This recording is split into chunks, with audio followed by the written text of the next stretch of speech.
Into our living rooms came many westerns. Some were good westerns, some were bad westerns.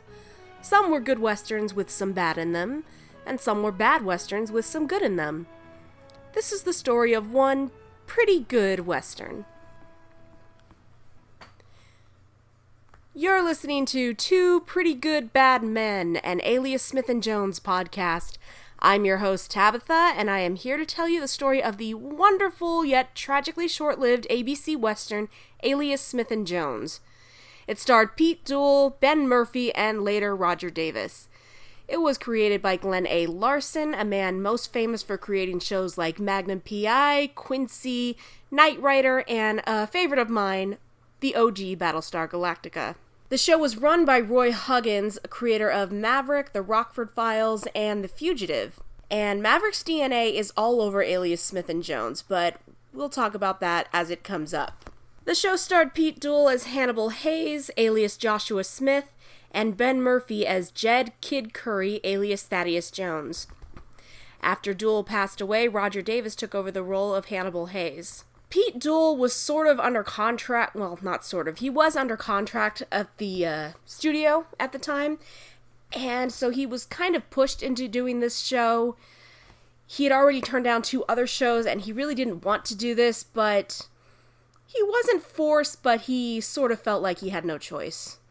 Ben Murphy, on the other hand, was happy to get the job. Glen Larson was inspired to create this show by the movie Butch Cassidy and the Sundance Kid. The show's about 2 famous outlaws, Hayes and Curry. They rob banks and trains, but they never hurt anyone. That's very important. They decide to quit the outlaw lifestyle and go straight because it's getting harder and harder to rob. Hence, they are 2 pretty good bad men, as the opening narration says. The pilot aired January 5th, 1971, and it aired as a full-length movie of the week on ABC.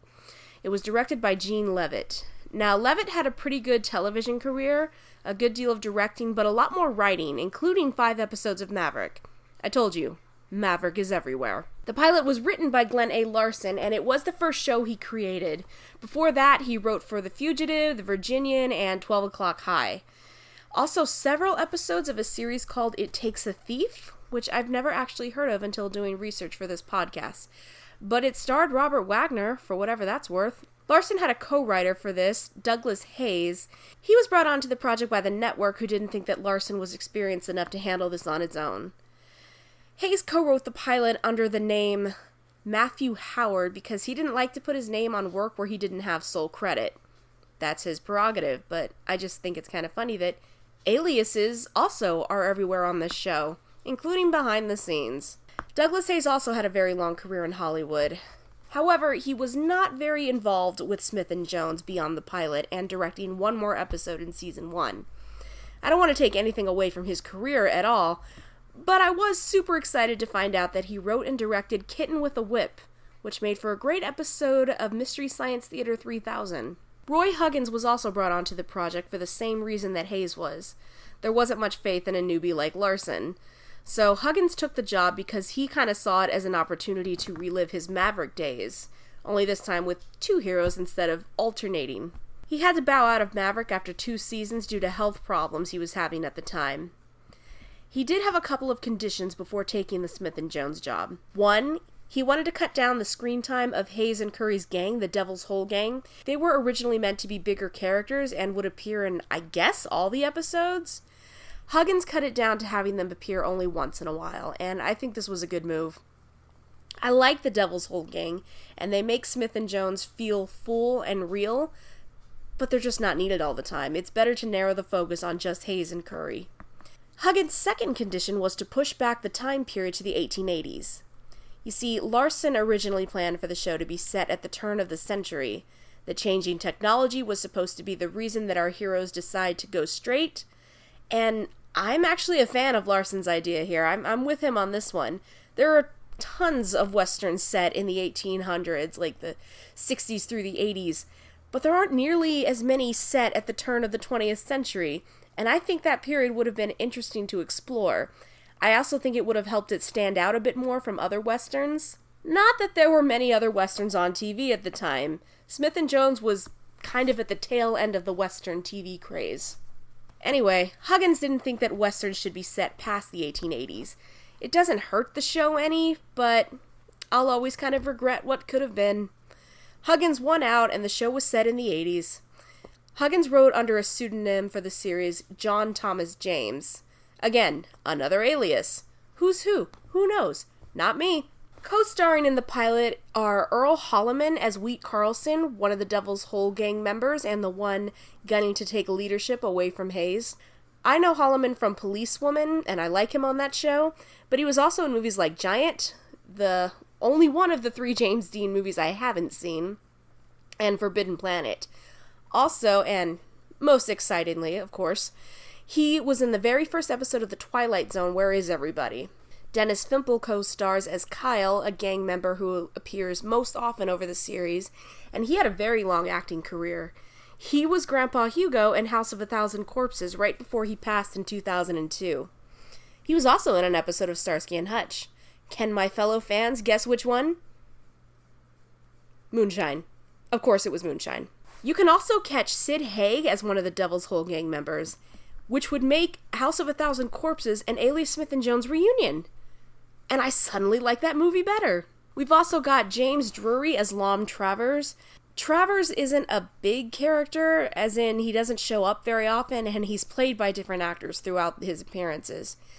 But he is an important character because he's the only one aside from our eponymous heroes and the governor who know about their amnesty deal. Anyway, James Drury is best known as the titular Virginian of The Virginian. Pete Duel guest starred on The Virginian twice. I'm just throwing that out there because I've never seen The Virginian. Drury will also show up on the show as a different character. Susan St. James plays Miss Porter, the banker. She's also had a very long career. She's probably best known for starring opposite my girl Jane Curtin in Kate and Allie, and opposite Rock Hudson in Macmillan and Wife. That is until her character was killed off. After all, who needs the wife in Macmillan and Wife? Do you know what I mean? Why would you need half your title?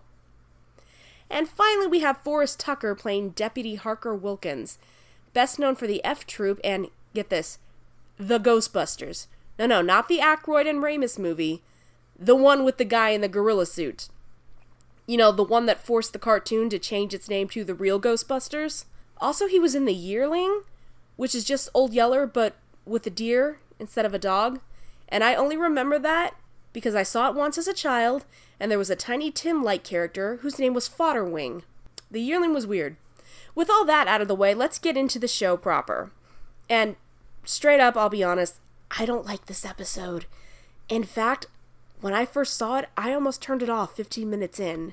It's just goofy. It's silly. Much more so than the rest of the series is.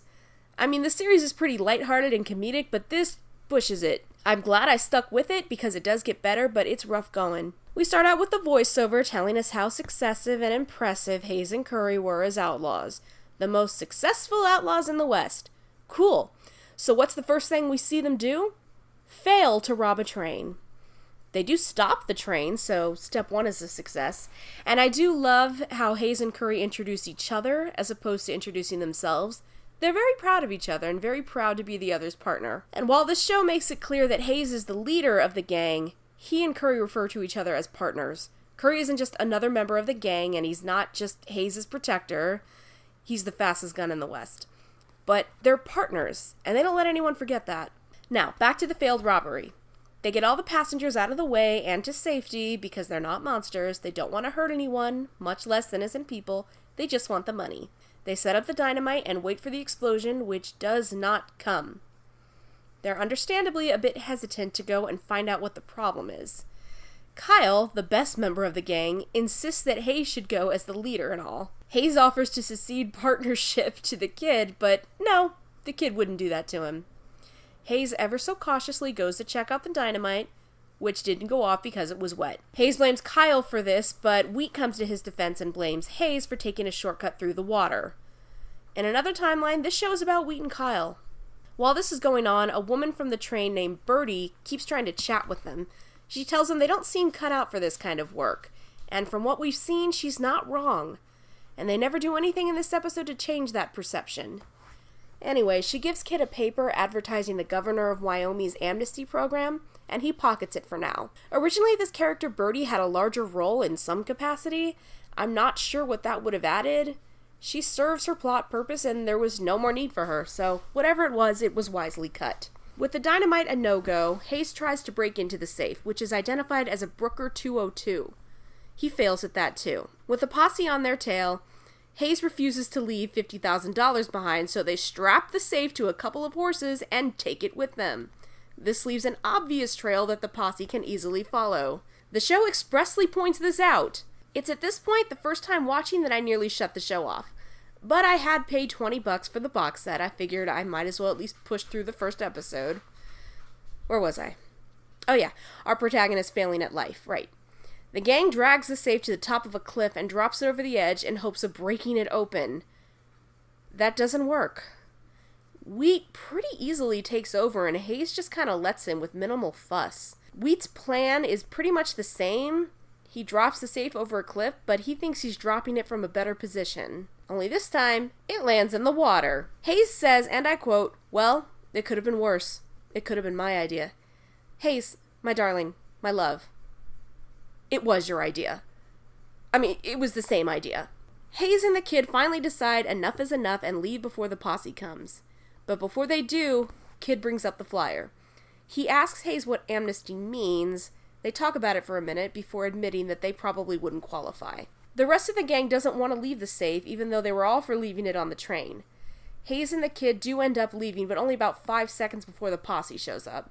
So Hayes finally makes one smart decision, but nearly makes it too late. Awesome. The kid says they've got to get out of this business, and I hope that's enough of a conversation to accept that they're now going to try for the amnesty that they just said they probably wouldn't get, because that's all you're getting. The next scene has them arriving in a town called Portersville to visit an old friend, outlaw-turned-sheriff Lom Travers, asking him to speak on their behalf to the governor.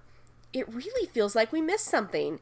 Like, maybe we could have cut down on the safe shenanigans and have them talk and actually decide to give up their criminal lives and try for an honest life. But I guess it was just too funny to see the safe go over a cliff twice. And I get that the whole reason the train robbery goes so terribly is to set them up for the amnesty plot, but there had to have been a better way. I don't know, have the train more guarded than they expected, have the passengers fight back against them, have the train schedule unexpectedly change, have the safe have less money than it was supposed to, just anything other than making them look like morons. They don't really get into Lom's past crimes or why he decided to change his ways or how the boys even know him, and I guess that's fine. Like I said, Lom's not a character so much as a plot device. Hayes approaches him, and naturally Lom tries to arrest him, but the kid dissuades him of that notion with his gun. That happens multiple times this episode. Someone threatens Hayes, and then the kid appears armed and ready to defend him. I love it, and I love Hayes' absolute confidence that the kid will be there. Lom doesn't believe they really want amnesty, and he certainly doesn't want to go to the governor talking about it. This goes back and forth for a while until Miss Porter enters the scene. Lom, clever feller that he is, tells her the guys' names are Smith and Jones. The aliases come from him. Their first names don't, and they don't come up this episode, so we'll save those for next time. During this scene, the guys do this little synchronized move, and I love that that happens. And it does happen a few more times during the show. Ben Murphy has said that those moments weren't rehearsed. He and Pete Duel just clicked professionally, and those moments happen naturally. Miss Porter is running the bank in town while her father's away, and she ends up believing the guys are in banking too, which I suppose isn't technically a lie. She's so impressed by them that she wants their help. This gets Lom to relent, and he leaves town to go talk to the governor for them. This leaves the guys to hang around Portersville until he gets back with an answer. Hayes tests out Miss Porter's safe, a Brooker 404, and can't crack it. So he's now failed twice at something he's supposed to be an expert at. What is wrong with this pilot? Why are they doing my boy so dirty like this? Anyway, she offers them a job working at the bank. They say they'll think about it. Lom has left his deputy, Wilkins, in charge of them. He takes their gun, and Hayes is far more willing to give up his than the kid is. This is a bit of character continuity that sticks around. The kid's gun, and the reputation that goes with it, is his identity, in the same way that Hayes' mind, evidence of which is not present in this episode, sadly, is his. You can't take away Hayes' brilliance, but you can take away the kid's gun, and without it he feels naked, useless. The gun is the way he keeps himself and Hayes alive. It's not all he contributes to the partnership, but it's a big part of it. After this comes what's probably the best scene in the episode. They go to a saloon where a couple of guys think they recognize the kid and begin to taunt him. The kid responds in kind and calls them walk-offs. A walk-off, according to him, is a human who walked away from God before he could add the brain. I can't decide if this is clever or stupid. What I like about this scene is the great interaction between our leads. Hayes sits there mouthing along with the kid's walk-off speech, indicating that he's heard it many times, though, again, this never comes up in the show again. And the way Hayes is able to talk him down. They don't have their guns, so the saloon bullies slide one across the bar to the kid. Kid is just about to engage them when Hayes gets him to stand down. He asks the kid to let it go for the sake of their future, that the guys can't be sure he's Kid Curry unless he gets into a gunfight with them. It's a great moment, but it's also kind of funny because they're talking very loudly and there's no way the other guys wouldn't have heard them. The kid gives up and basically humiliates himself to get the guys to lose interest and leave. After that, he insists they take the bank job so he can have his gun back. Hayes works as a teller and the kid is security. The first day goes pretty well, even if the temptation starts to get to Hayes. Porter asks the kid to go out. He actually turns her down, which is rare for him. He's definitely the more amorous of the two. It's kind of rare, actually, that Hayes expresses any real interest in a woman. Anyway, the kid turns her down so he can sneak up on the saloon bullies' camp, show them that he is in fact Kid Curry, and scare them off. He just can't help himself. He can't let it go. But at least the kid actually gets to show off his skills this episode. The next day, Wheat and the rest of the gang show up at the bank with intent to rob it. Imagine the surprise on his and Hayes' face when they see each other on opposite sides of the counter. Hayes decides to try for honesty and tells them that they really are trying to change their ways and are asking for amnesty, and that if they can get it, the rest of the gang can certainly get it too. So, this implies that Wheat knows what amnesty means, but the kid doesn't? Just so I'm clear, maybe this show should have been about Wheat and his dumb sidekick Kyle. Wheat walks away, not believing a word of it, and thinking that Hayes and Curry are aiming to rob the bank for themselves. That night, the kid does take Miss Porter out. Hayes is having a less fun evening because Deputy Wilkins forces him out of bed at gunpoint. And to the kid's credit, he immediately ditches the date when he sees this and goes to his friend's aid. Wilkins shows the two of them that the Devil's Hole gang is holed up in a saloon playing poker, passing the same few bucks back and forth. The deputy is suspicious of this, but Wheat manages to convince Hayes that they just don't have anywhere else to go, and he feeds them this big sob story about it, and Hayes buys it hook, line, and sinker. I can't deal with this anymore. Of course they're lying. What they're really doing is tunneling through the floor of the saloon under the safe in the bank. It's actually not a bad plan. It's better than anything Hayes comes up with this episode. Anyway, Wheat also asks Hayes if he's thought about what'll happen if Lom comes back without the amnesty. And from the look on Hayes' face, it's clear that he hasn't. God, he's lucky he's cute. After that, Wilkins arrests them under Lom's orders. Believing that they've been betrayed, Hayes gives up immediately and starts sinking into despair. However, the kid managed to swipe the keys off Wilkins and they free themselves. They decide to get even and plan to rob the bank. I understand being angry enough at Lom to do that, but what about poor Miss Porter? She hasn't wronged them in any way. And the kid? He would not betray an innocent woman. But I guess they didn't have the characters all worked out yet. The pilot is, different from the rest of the series. Many pilots are. For all my grumpiness about letting Hayes down as a character, I can't allow them some grace here. But speaking of Hayes, he decides not to let the rest of the gang in on his plan because he honestly believes that they still want to go straight. Hayes, my love. No! They get dynamite and plan to blow the safe from above.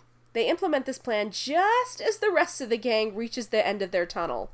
Both sets of dynamite go off at the same time, and it's really fun. The double explosion levels the bank, sending money flying through the air, and goes off right as Lom returns to town. Everyone's kind of dazed for a moment, just watching the money and wondering why the explosion was so big, and it's just glorious.